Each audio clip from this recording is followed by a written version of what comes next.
రాజశేఖర్ గారు చెప్పారు. Agriculture university ఉంది, సైంటిస్టులు ఉన్నారు, ఎప్పుడు ఒక విధానమే. ఈరోజు ఊరంటే మీరు చూసారే, ఫేర్ షాపుల్లో బియ్యం ఇస్తున్నాం, ఒక్కలేం తింటున్నారా? మొత్తం బియ్యం అంతా ఎక్స్పోర్ట్ అయిపోతుంది. ఎవరికి నష్టం?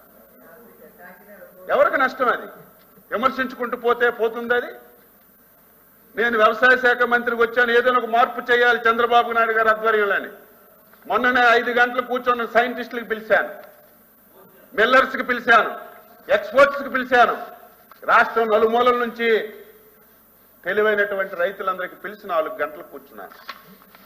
ఈరోజు మనం వరి రకాలు మీరు పండిస్తున్నారు, కనీసం తినడానికి అవసరం లేనటువంటి రకాలు, ఎక్స్పోర్ట్ చేయడానికి అవసరం లేని రకాలు ప్రభుత్వం ఈరోజు సివిల్ సప్లై కార్పొరేషన్ ద్వారా అప్పులు తెచ్చి డబ్బులు వేస్ట్ చేస్తున్నాం తప్ప అదే విధానాన్ని కొనసాగిస్తున్నాం. నేను చెప్పాను, ఎవరైతే తింటారో ఆ రకాలే పండిద్దాం. ఈరోజు హాస్టల్స్కి వెళ్తే దుడ్డు బియ్యం పిల్లలు తినలేకపోతున్నారు. ఎక్కడికి మీరు వెళ్ళండి, తినలేకపోతున్నారు.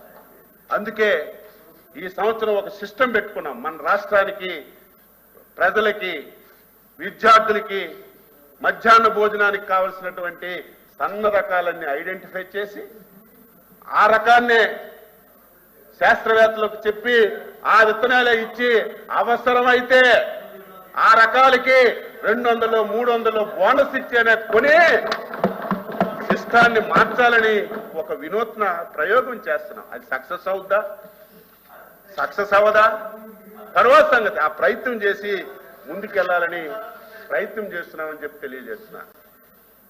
ఈరోజు ధాన్యం బకాయి. అధ్యక్ష, ప్రభుత్వాలు కంటిన్యూషన్ కాదన్నో లేదు. మేము వచ్చేసరికి 1600 కోట్లు బాకీలు ఉన్నాయి. ఈ సంవత్సరం అధ్యక్ష మీరు 5 సంవత్సరాల డేటా చెప్పారు. ఈ సంవత్సరమే